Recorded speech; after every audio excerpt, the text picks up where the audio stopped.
The weight.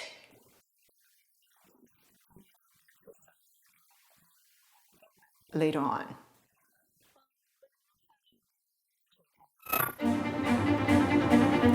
I never trim my back hairs in the last cut. Because of my hairline, the back always grow into a V shape no matter how I cut the back, so I just leave it. The two sides in front of my ears are much longer than the behind of the ear. Remember my first cut? I cut one side longer than the other. My hair's top is much longer than the bang because I trimmed my front hair once in the last cut.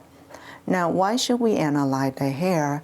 So this way you know where the short length compared to the long length, and it will help you to blend later on. I like to section my hair so I have more control when I cut the hair near my face or any difficult spots.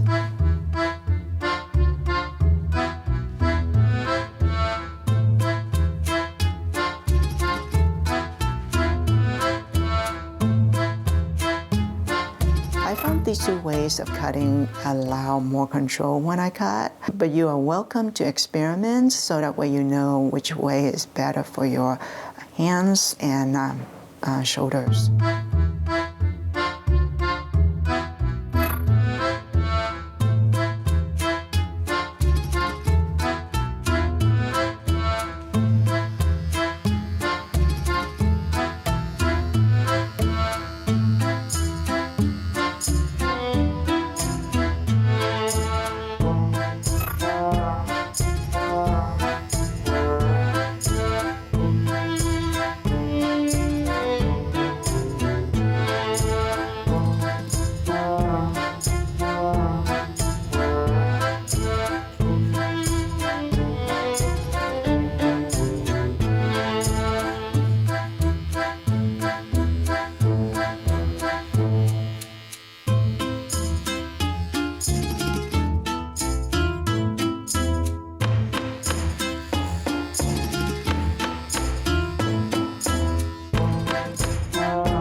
When you are cutting the top hair, make sure to drop the hair around the hairline because it might be shorter than the rest of the hair.